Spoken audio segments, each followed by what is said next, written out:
என் அன்பு சகோதர சகோதரிகளே, ஆண்டவராகிய இயேசு கிறிஸ்துவின் நாமத்தில் என் அன்பின் வாழ்த்துக்கள். இன்றைய முத்து மூலமாக மறுபடியும் உங்களை சந்திப்பதிலே மகிழ்ச்சி அடைகிறேன். பிரியமானவர்களே, ஏசாயா தீர்க்கதரிசன புஸ்தகம் 41ஆம் அதிகாரம் 14வது வசனத்தை நான் வாசிக்கிறேன். யாக்கோபு என்னும் பூச்சியே, இஸ்ரவேலின் சிறு கூட்டமே, பயப்படாதே, நான் உனக்கு துணை நிற்கிறேன் என்று கர்த்தரும் இஸ்ரவேலின் பரிசுத்தருமாகிய உன் மீட்பர் உரைக்கிறார். வேதத்துல ஆண்டவர் ஒரு பூச்சியை எந்திரமாக மாற்றுகிறார்.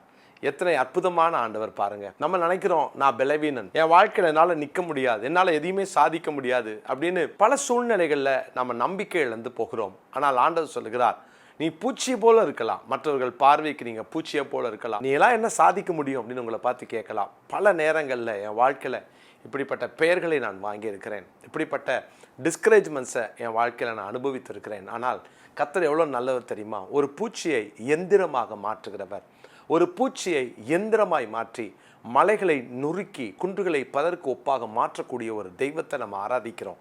அவர் நம்முடைய வாழ்க்கையில ஒரு புதிய காரியத்தை செய்கிறார். அதனால தான் இங்கே வாசிக்கிறோம், உன்னை புதிதும் கூர்மையும் உள்ள பற்கள் உள்ள எந்திரமாக மாற்றுகிறேன் என்று சொல்லுகிறார். அதனால தான் புதிய மனம் நமக்கு தேவை, இந்த மைண்ட் டிரான்ஸ்ஃபர்மேஷன் நமக்கு தேவை. இரண்டாவதாக புது பெலன் நமக்கு தேவை.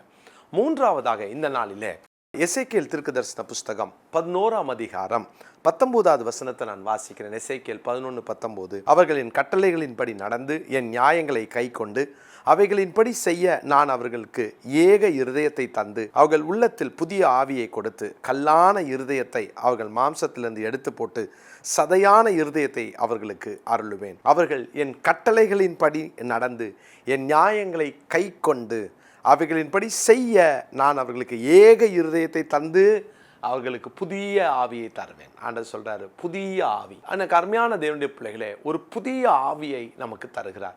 நம்ம நிறைய பேருடைய அனுபவங்களை நான் பார்த்துருக்கிறேன், கேட்டிருக்கிறேன். நான் ஆவியை பெற்றவன், சந்தோஷம்.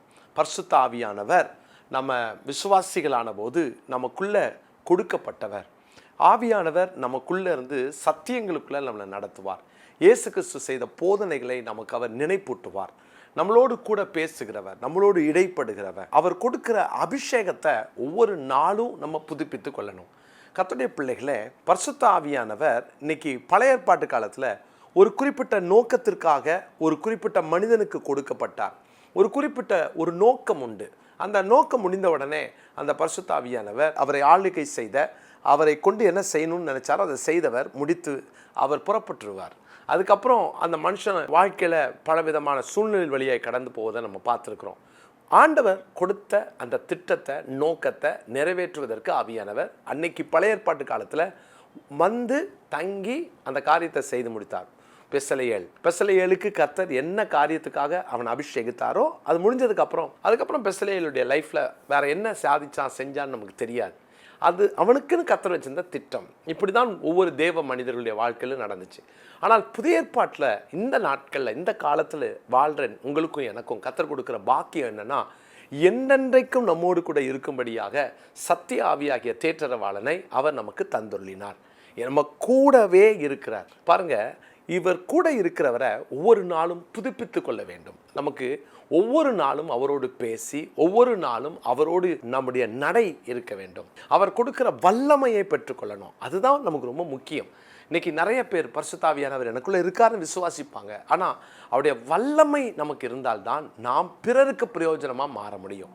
எனக்குள் இருக்கிற ஆவியானவர் என்னை சீர்படுத்துவார். என் மேல் கொடுக்கப்படுகிற வல்லமை, அபிஷேகம் பிறருக்கு அது பிரயோஜனமாக மாறும்.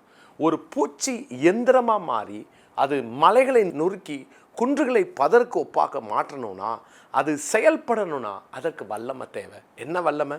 புது வல்லமை, புது அபிஷேகம், புதிய ஆவி. தேவனுடைய பிள்ளைகள், ஒவ்வொரு நாளும் உங்கள் அபிஷேகத்தை புதுப்பித்துக் கொள்ளுங்க. ஒவ்வொரு நாளும் புதுப்பித்துக் கொள்ளுங்க. நீங்கள் தாவீதுடைய வாழ்க்கையை கவனித்து பார்த்தீங்கன்னா, அவன் மேல் இருந்த பரிசுத்த ஆவியானவரை குறித்து 1 சாமுவேல் 16ஆம் அதிகாரத்தின் 13வது வசனத்தில் நான் உங்களுக்கு அந்த வசனத்தை வாசிச்சிடுறேன். 1 சாமுவேல் 16ஆம் அதிகாரம் 13வது வசனம். அப்பொழுது சாமுவேல் தைல கொம்பை எடுத்து அவனை அவன் சகோதரர் நடுவிலே அபிஷேகம் பண்ணினான். அந்நாள் முதற்கொண்டு கர்த்தருடைய ஆவியானவர் தாவீதின் மேல் வந்து இறங்கி இருந்தார். அந்நாள் முதற்கொண்டு கர்த்தருடைய ஆவியானவர் தாவீதின் மேல் வந்து இறங்கி இருந்தார். சங்கீதக்காரனாகிய தாவீது பாவத்தில் விழுந்த போதும் 51ஆம் சங்கீதத்தில் அவர் அங்கே ஆண்டவரை பார்த்து ஜெபிக்கிற ஒரு மிக முக்கியமான ஜெபத்தை பாருங்களேன். 11ஆம் வசனம், உமது சமூகத்தை விட்டு என்னை தள்ளாமலும் உமது பரிசுத்த ஆவியை என்னிடத்திலிருந்து எடுத்து கொள்ளாமலும் இரும். உம்முடைய பரிசுத்த ஆவியை என்னிடத்திலிருந்து எடுத்து கொள்ளாமலும் இரும். தேவனுடைய பிள்ளைகளே, இதுதான் ஒவ்வொரு நாளும் அவரை புதுப்பித்துக் கொள்ளுகிற அனுபவம். டெய்லி ஆண்டவர் சமூகத்தில் அவரோடு இருக்கிற உறவை புதுப்பித்து கொண்டு, அவரோடு கூட இருக்கிற அந்த ஐக்கியங்களை புதுப்பித்து கொண்டு ஒவ்வொரு நாளும் அவர் கூட நடக்க பழகணும்.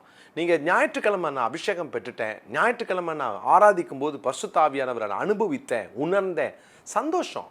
திங்கட்கிழமை என்ன ஆச்சு பாருங்கள். சில நேரங்கள் பரிசுத்த ஆவியானவருக்கும் நமக்கும் இருக்கிற உறவு அங்கே பாதுகாக்கப்படலை அல்லது அவரை துக்கப்படுத்திட்டோம் அப்படின்னா அவர் அங்கே அமைதியாகிடுவார். நீங்கள் தொடர்ந்து அவரை துக்கப்படுத்த அவரால் நம்ம கிட்ட பேச முடியாது. சில நேரம் சின்ன விஷயம் நம்ம ஆண்டவருக்கு விரோதமாக பேசினாலோ சிந்திச்சாலோ உடனே ஆவியானவர் நம்மளை உணர்த்துவார். அதனால தான் அவர் கன்விக்ட் பண்ணுகிற பரிசுத்த ஆவியானவர் உடனடியாக உணர்த்துவார். அந்த உணர்வுள்ள இருதயம் நம்ம எல்லாருக்கும் தேவை. அந்த உணர்வுக்காக ஜெபம் பண்ணுங்க. ஆண்டவர்கிட்ட டெய்லி புதுப்பித்து கொள்ளுங்க. பரிசுத்த ஆவியானவர் இல்லாமல், அவருடைய அபிஷேகம் இல்லாமல் உங்களால் எந்த காரியத்தையும் சாதிக்க முடியாது. தேவனுடைய பிள்ளைகளே, ரோமருக்கு எழுதின நிருபம் 6ஆம் அதிகாரம் 4வது வசனத்தை நான் வாசிக்கிறேன். ரோமர் 6:4, மேலும் பிதாவின் மகிமையினாலே கிறிஸ்து மரித்தோரிலிருந்து எழுப்பப்பட்டது போல நாமும் புதிதான ஜீவனுள்ளவர்களாய் நடந்து கொள்ளும்படிக்கு அவருடைய மரணத்துக்குள்ளாக்கும் ஞானஸ்நானத்தினாலே கிறிஸ்துவுடனே கூட அடக்கம் பண்ணப்பட்டோம். புதிய ஜீவனோடு வாழணும். அதனால்தான் உயிர்ப்பிக்கிற ஆவியானவர் நமக்கு தேவை. இந்த உயிர்ப்பிக்கிற ஆவியானவர் தான் நமக்குள்ள புதிய ஜீவனை கொடுப்பார்.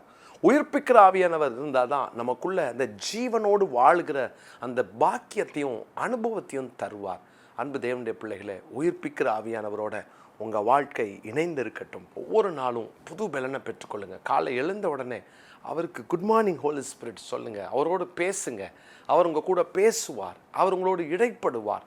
அவர் உங்கள் கூட பேசுகிறத நீங்கள் அனுபவிக்கணும். வேதத்தை திறந்து, the author of the scripture அவர் தான். வேதத்தினுடைய எழுத்தாளர் அவர் தான். பாருங்கள், எந்த புத்தகங்களும் எழுதின ஆத்தர் நம்ம கூட இருக்க மாட்டாங்க படிக்கும் போது.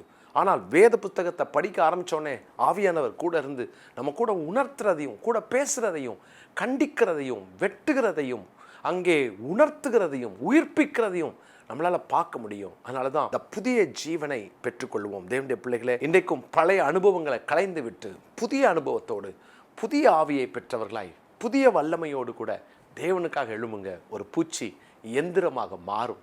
தேவன் உங்களை பயன்படுத்துவார். அவர் உங்களை குறித்து வைத்திருக்கிற திட்டத்தை அவர் நிச்சயமாய் நிறைவேற்றுவார். இந்த நாளுக்குரிய மனப்பாட வசனத்தை குறித்து கொள்ளுங்கள். எசேக்கியேல் 11:19. எசேக்கியேல் தீர்க்கதரிசன புஸ்தகம் 11ஆம் அதிகாரம் 19ஆம் வசனம். ஜெபம் பண்ணலாமா? நல்ல தகப்பனே, நாங்கள் புதிய ஆவியை பெற்றவர்களாய் புதிய அனுபவத்தோடு ஒவ்வொரு நாளும் எங்கள் வாழ்க்கையை புதுப்பித்து கொண்டு நடக்க எங்களுக்கு கிருபை தாரும். எங்களோடு கூட பேசும். எங்களோடு கூட அப்பா நீர் தங்கி தாபரித்து உணர்த்தி எங்களை உயிர்ப்பித்து நாங்கள் புதிய ஜீவனோடு நடந்து கொள்ள எங்களுக்கு கிருபை தாரும். தாழ்த்தி உமது கரங்களில் ஒப்புக் கொடுக்கிறோம். இயேசுவின் நாமத்தில் ஜெபிக்கிறோம் பிதாவே, ஆமென். என் அன்பு சகோதர சகோதரிகளே, விக்டோரியஸ் மினிஸ்ட்ரிஸ் பைபிள் இன்ஸ்டியூட் மூலமாக நேரடி வகுப்புகளை நாம் துவங்க இருக்கிறோம். ஜூன் மாதம் 1 தேதியிலிருந்து இந்த வகுப்புகள் துவங்கும். இந்த வகுப்பினுடைய தனி சிறப்பு என்னவென்று சொன்னால், என்னுடைய நேரடி மென்டர்ஷிப்பில் இது நடக்கும். மிக குறைந்த பிள்ளைகளை தான் நாங்கள் இதில் எடுக்கிறோம். மிக குறைந்த கட்டணம் நாம் அதில் வாங்குகிறோம். அதோடு கூட எல்லா விதமான இசை, accounts, office administration, editing, video editing, shooting எல்லாவற்றையும் நாம் இந்த நம்முடைய மாணவர்களுக்கு சொல்லிக் கொடுக்க நான் அதிக ஆசையோடு கூட இருக்கிறேன். காரணம், இந்த 3 வருஷம் இந்த பிடிஹெச் படித்து முடித்து வெளியே போகும்போது ஒரு தரமான திறமையான ஒரு தேவ மனிதர்களாக வெளியே செல்லணும் அப்படின்னு சொல்லி என்னுடைய ஆசை. அதோடு கூட இந்த மாணவர்களை நம்ம அடிக்கடி வட இந்தியாவுக்கும் அனுப்பி அங்கே மிஷன் ஃபீல்டில் டைரெக்டாக அவங்க ஊழியம் செய்வதற்கும் பயிற்சி கொடுக்கப்படும்.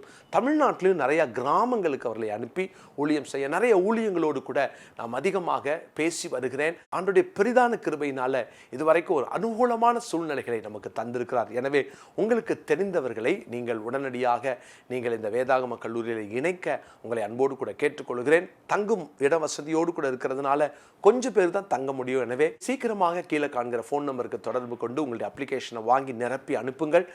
நாட்கள் இல்லை, எனவே வேகமாக செயல்பட அன்போடு கேட்டுக்கொள்கிறேன். God bless you.